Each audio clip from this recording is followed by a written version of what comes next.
बिना श्री राम तत्व का बोध होगा ही नहीं।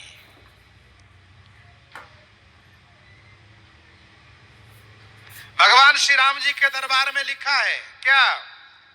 निर्मल मन जन सो मोहि पावा, मोहि कपट छल छेद्र न भावा। निर्मल मन जन सो मोहि पावा। निर्मल होकर के आओ तब मुझे पाओगे, और निर्मल नहीं हुए तो आओ मत, उधर ही रह जाओ, लौट जाओ वहीं से।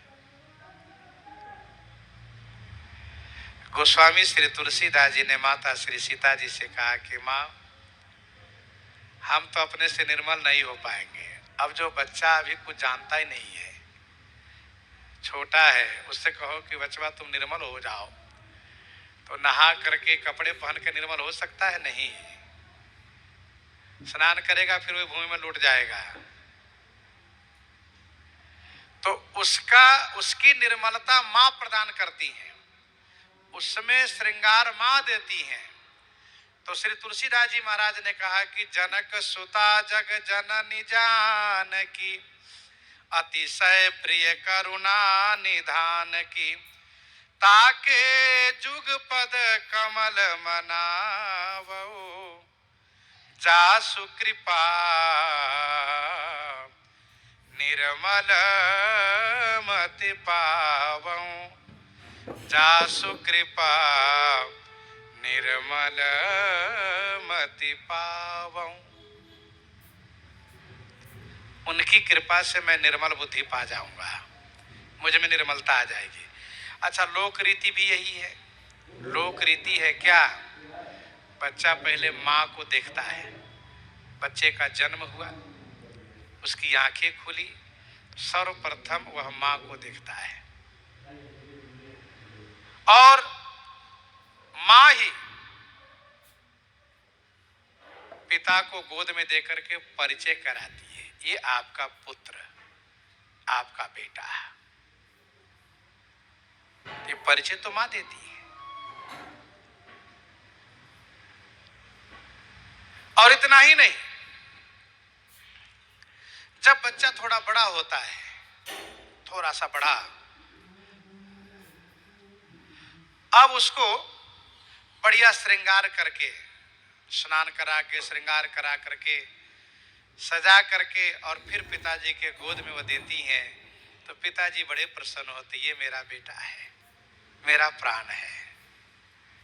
लेकिन बिना नहलाए धुलाए, बिना श्रृंगार किए पिता से कहो कि आपका बेटा है, तो वे नाक से कोड़ते हैं, मुंह बनाते हैं, नहीं नहीं, इसको भी थोड़ा नहला धुला दो, श्रृंगार करो, तब मैं गोदी में लूंगा।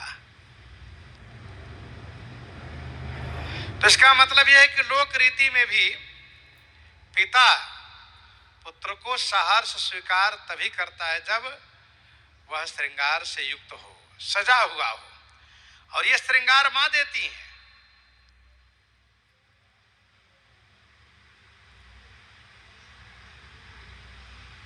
इतना ही नहीं, बच्चा अब थोड़ा बड़ा हो गया, विद्यालय जाने लायक हुआ, पिताजी उसको लेकर के विद्यालय में पहुंचा देते हैं। दूसरे दिन उसको जाने का मन नहीं करता है, धीरे से माँ से कहता है, माँ मैं विद्यालय नहीं जाना चाहता हूं। तो माँ कहती है, अच्छा बेटा कोई बात नहीं, मैं तुम्हारे पिता को समझा दूंगी, मैं तुम्हारे पिता को समझा दूंगी।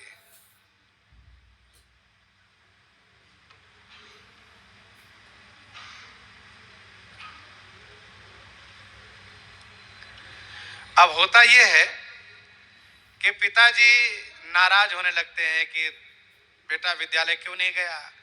तो माँ कहती है, आपको पता नहीं है, रात्रि को खाया नहीं था, ये इसके पेट में दर्द था। अब झूठ बोल रही है, इसके पेट में दर्द था, रात को भोजन नहीं किया, इसलिए विद्यालय नहीं गया है, कल चला जाएगा। अच्छा, कल होकर के फिर बहाना करता हो बेटा। तो माँ कहती, देखो बेटा, कल तो मैंने बचा लिया, आज तो तुम्हें जाना ही पड़ेगा।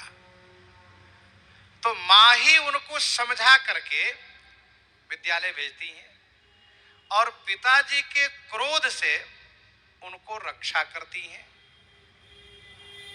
कितना वात्सल्य देती हैं मां। वैसे ही जब भगवान श्री राम जी कुपित होते हैं, नाराज होते हैं कि इस जीव ने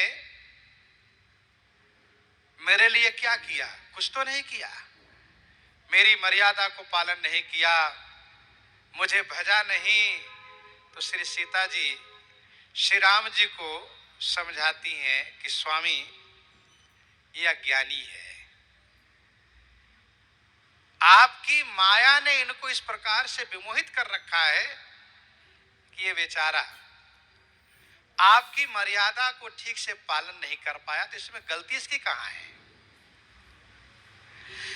आप माया को जरा संभालिए, माया को रोकिए, फिर देखिए जीव क्यों नहीं आपको भजेगा।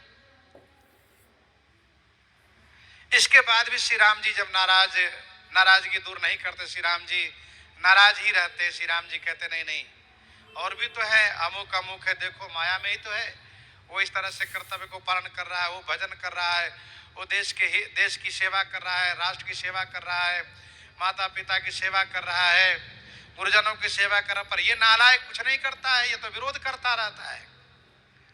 फिर भी श्री सीता जी अपने मधुर व्यवहार से श्रृंगार करके और श्री राम जी को श्री राम जी की सेवा करके, उनके चरण संवाहन करके और येन केन प्रकारेण उनको खुश करके और उस जीव पर कृपा कराती है। किशोरी जी कहती है चलिए अब की बार दया कर दीजिए, फिर इसको देखिए, मौका दीजिए। तो फिर क्या होता है, श्री किशोरी जी जब इस प्रकार से कृपा करती हैं तो उस जीव को कोई संत मिलता है, कोई सज्जन मिलता है, और वे संत वे सज्जन उनको मार्ग बताते हैं, उनको समझाते हैं, कहां भटक रहे हो, इस तरह से गलत रास्ते पर क्यों चल रहे हो। तब जाकर के वह जीव सही रास्ते पर चलता है, सही रास्ते पर चलता है। भगवती श्री सीता जी को जब पता चला कि दुष्ट रावण ने उन सभी कन्याओं को हरण किया है जो देव जक्ष गंधर्व नर किन्नर नाग कुमारी हैं, चाहे वो पाताल की हो, चाहे भूलोक की हो, चाहे स्वर्ग की हो, सभी कन्याओं को अपहरण किया, उनके साथ जबरदस्ती किया है। तो उन सब के दुख को निवारण के लिए स्वयं लंका रूपी कूप में कूद पड़ती है। नहीं तो रावण की हिम्मत नहीं है कि श्री किशोरी जी को हरण कर ले जाए। तो श्री सीता जी में दया है, कृपा है, करुणा है, और इसीलिए गोस्वामी तुलसीदास जी महाराज विनय पत्रिका 41-42 पद में ये कहते हैं, कबहु क अम्ब अवसर पाई, कबहु क अम्ब अवसर पाई, मेरी ओ सुधि द्याई भी, कछु करुण कथा चलाई। कबहु क अम्ब अवसर पाई और कबहु सुधि द्याई भी, मेरी मातु जानकी, जन कहाई नाम लेत हूं। ये मैं आपके दास कहला करके नाम लेता हूं। तो कबहु सुधि द्याई भी, मेरी मातु जानकी। श्री किशोरी जी से गोस्वामी जी 2 पद में प्रार्थना की है, 41 और 42 पद में। सरल प्रकृति आप जानिए, कृपा निधान की, निज गुनारी कृत अनहित दास दोष, सुरति चित न रहति दिए दान की। आप उनकी प्रकृति को जानती हैं, इसलिए आप मेरी ओर से प्रार्थना कर दीजिए। और जैसा कि आप जानते हैं, लोक रीति में कभी भी यदि पुत्र पर पिता बहुत नाराज हो तो पिता के कोप से बचने के लिए पुत्र का केवल माँ का ही आंचल होता है और कुछ नहीं होता है। माँ ही उनको सब प्रकार से बचा लेती हैं और बचाती हैं। वैसे ही परमात्मा के कोप से, गुस्सा से भगवती श्री सीता जी बचाती हैं, जीव की रक्षा करती हैं।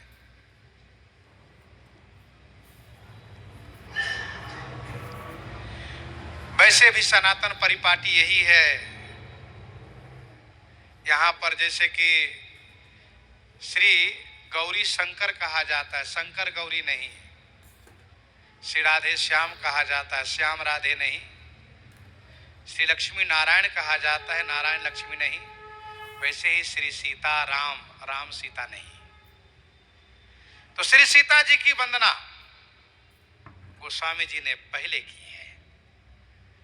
उद्भव स्थिति संहार कारिणीम क्लेश हारिणीम सर्वश्रेयस करीम सीताम न तो हम राम वल्लभाम न तो हम राम